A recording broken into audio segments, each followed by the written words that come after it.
Commander Ernest E. Evans, USS Johnston, DD-2 557, his first-hand, foxhole-level defiance at Samar, is one of the most vivid, emotionally recorded accounts of a destroyer captain charging battleships head-on. You do not charge a battleship with a destroyer. That was the rule, the unbreakable truth, the foundation of every naval doctrine from Britain to Japan. For decades, naval officers repeated the same idea. Speed fights speed, armor fights armor, guns fight guns.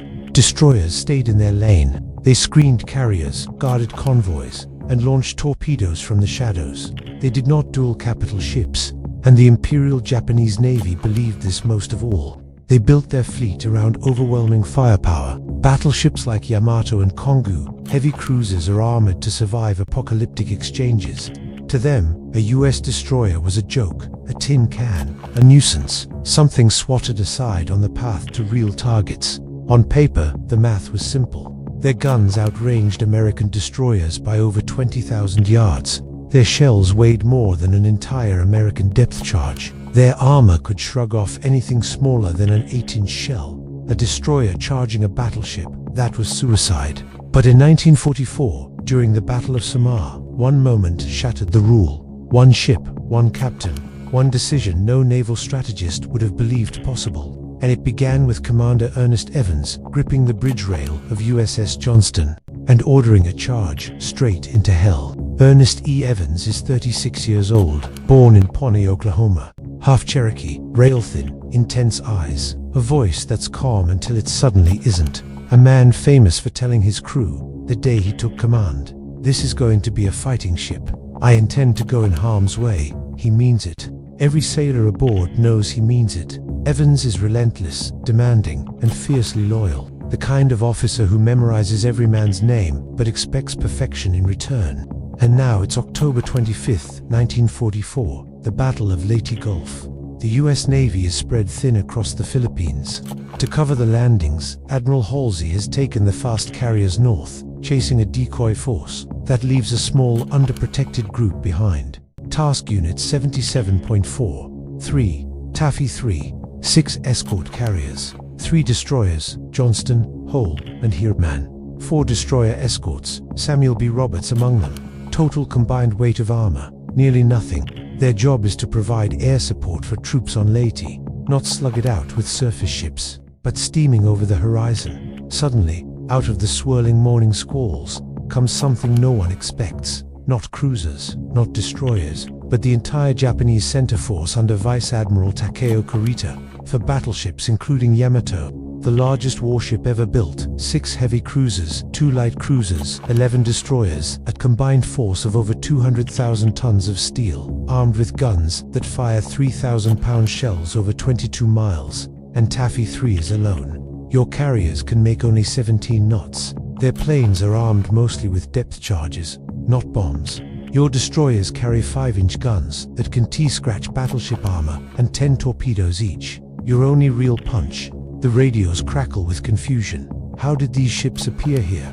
Why didn't anyone stop them? Why is the ocean suddenly filled with the shapes of giants? Evans hears this. He looks at the horizon full of muzzle flashes. He sees the geysers of water erupting around the escort carriers as Japanese 14 and 18-inch shells straddle them. Then he speaks the words his crew will never forget. A large Japanese fleet has been contacted. They are 15 miles away, and they are coming this way. A pause, then sharper. General quarters. Every man runs, every gun loads, every torpedo tube opens, because Evans knows something. If the Japanese break through, they will annihilate the escort carriers, and then land on the invasion beaches, and thousands of American soldiers will die. A destroyer cannot beat a battleship, but a destroyer can buy time, and buying time is enough.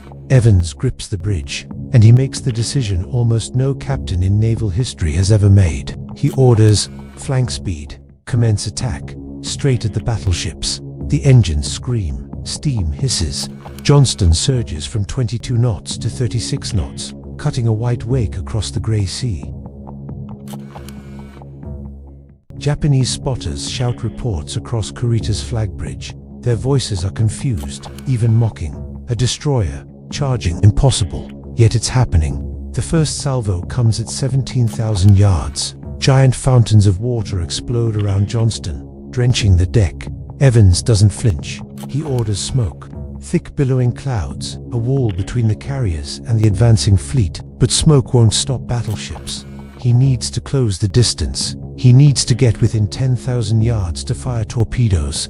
He scans the rangefinder. 13,000 yards, 12,000 shells shriek overhead. The sound is like freight trains ripping the sky apart. Metal crashes, splinters fly. Evans roars, left full rudder. Bring us in on that lead cruiser. It's the Kumano, a heavy cruiser firing 8-inch shells with deadly rhythm. 10,000 yards. Evans turns to his torpedo officer. Fire when ready.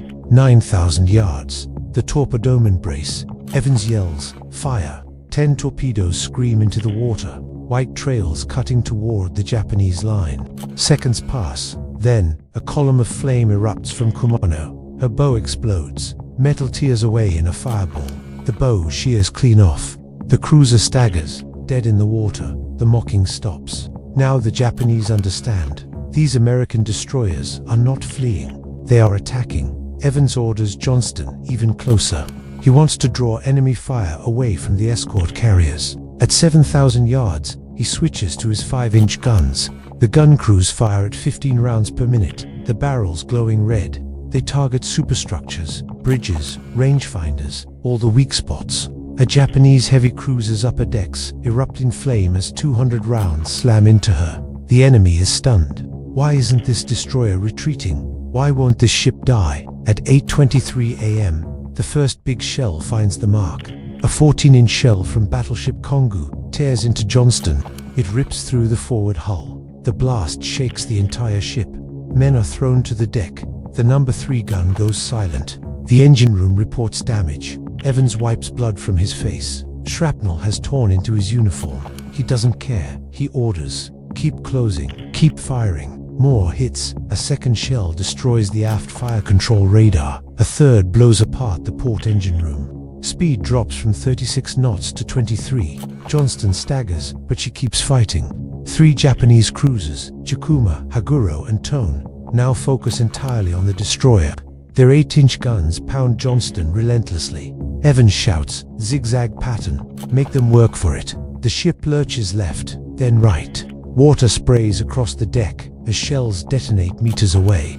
Evans suddenly sees something terrifying through the binoculars. Chikuma is lining up for a torpedo run, not on him, but on the escort carriers behind him. He must act, even now, even damaged. Evans orders, all engines ahead, close the range. The officers stare. Captain, we're already inside 7,000 yards. Then Evans gives the impossible order, prepare for torpedo attack. But they have none left. The crew knows this. Evans knows this. But Chikuma doesn't. She veers away, believing Johnston still has torpedoes. Evans has bluffed a Japanese heavy cruiser with nothing but smoke, courage, and a determination that borders on madness. The escort carriers behind him live a few minutes longer because of it. Aboard Yamato, officers report that American destroyers are charging recklessly, without regard for their survival. Kurita is stunned, confused. His communications officer records, enemy tactics impossible to comprehend. Destroyers are not supposed to run toward heavy cruisers. Escort carriers are not supposed to launch constant, desperate air attacks with empty bomb racks. This resistance, this chaos, convinces him he is facing a much larger force. What no one aboard Yamato understands is that Taffy 3 is fighting with scraps. By 9:20 a.m., Johnston had been hit over 20 times by 8-inch shells and at least 3 times by battleship caliber guns. Speed drops to 17 knots. Fire control systems are failing. Half the guns are knocked out. The decks run slick with water, oil, and blood. And still, Evans orders the helm toward the enemy. Then the Japanese destroyers close in. A ring of ships. All guns are turning toward Johnston. All at once, Evans hears a report from CIC. Captain, we are surrounded. He gives the only answer a man like him ever could. Then we all go down fighting, and Johnston charges again. If you find this kind of forgotten history as fascinating as we do, we'd be honored if you'd hit that subscribe button. We believe these stories of courage and sacrifice deserve to be told, and by subscribing, you help us ensure they aren't forgotten. At 6,000 yards, Japanese destroyers open fire with rapid-fire guns. Shells rake Johnston's decks. The number 1 turret explodes. Shrapnel tears through the bridge. Evans is wounded again. More blood, more smoke, more fire. He doesn't retreat. He yells, commands directly. Voice hoarse, uniform shredded. At 9:45 a.m., the Japanese destroyer Yukikaze launches torpedoes. Johnston turns sharply to pass under her bow. One strikes near the stern. A massive explosion. The shock knocks men off their feet. The ship loses more speed. Water pours in. Evans stays upright only by grabbing the wheel. By now, Johnston can barely make 6 knots. Most captains would order abandon ship. Evans orders a course directly toward the nearest cruiser. We'll keep them busy as long as we can. The final duel begins at 2,000 yards, point blank. Johnston's remaining guns fire until their barrels warp. The Japanese cruiser fires back with everything she has. Flames consume Johnston's midsection. The sky turns black with smoke. At 10:10 a.m., with the ship listing hard to port and the fires uncontrollable, Evans finally gives the order he's been avoiding all morning: abandon ship. Even then, he refuses to leave the bridge. Survivors later say he was last seen standing near the rail, coat torn, face streaked with smoke, still giving orders. Some believe he went down with the ship. Others believe he slipped beneath the waves unconscious. He was never found. But because of his fight, because of his impossible charge, the escort carriers escape, and Taffy 3 survives long enough for the Japanese fleet to turn around. What the sailors of Taffy 3 didn't know was that their desperate attacks had fractured Japanese morale. Admiral Kurita, aboard Yamato, saw destroyers charging head-on escort carriers, launching constant air attacks. Torpedoes appearing from every direction, ships fighting long after they should have sunk. He believed he had encountered Halsey's fast carriers. He believed he faced multiple task groups. He believed a trap was closing around him. None of that was true. But perception is everything. At 9:20 a.m., the shock of Johnston's attack caused him to hesitate. At 9:40, the damage from destroyers and aircraft caused him to reconsider. At 10:20, convinced the Americans were stronger than they appeared, he gave the order that changed history: reverse course. The entire center force turned back. Those battleships never reached the invasion beaches. The troops on Leyte were spared annihilation. The Philippines campaign continued, and the Japanese Navy would never again mount a serious surface threat. The impossible charge of a handful of destroyers and escort carriers had stopped the might of the Imperial Navy cold. What looks like madness on the map became salvation on the ground. In the aftermath, the survivors floated for nearly 50 hours before rescue. Sharks circled. Many drifted away. But the men spoke of their captain with awe. Commander Ernest E. Evans, age 36, from Oklahoma, became the first Native American in U.S. Navy history to receive the Medal of Honor. He earned it not for commanding a great fleet, but for commanding a small ship with the heart of a giant. Alongside him, the names of those who fought on Johnston, Hall Heerman, Samuel B. Roberts, and the escort carriers form a roll of courage unmatched in naval history. Some were 18, some were 19. Some were fathers hoping to get home. Many did not.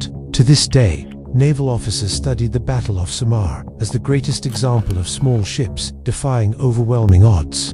And every year, when new destroyer crews take their oaths, they hear a name whispered with reverence: Evans, because his story matters now as much as it did then. It proves that courage is not measured in tons of steel. It is measured in the willingness to turn toward danger so others can live. If this story moved you, please hit that like button. Every click tells the algorithm this piece of history is worth remembering. We're dedicated to rescuing these forgotten stories from the archives. If you want to join us on this mission, please subscribe and turn on notifications. Where are you watching from? Drop a comment with your city or state, and tell us if someone in your family served. Thank you for ensuring that Ernest E. Evans and the 327 men of Taffy 3 do not disappear into silence. They deserve to be remembered.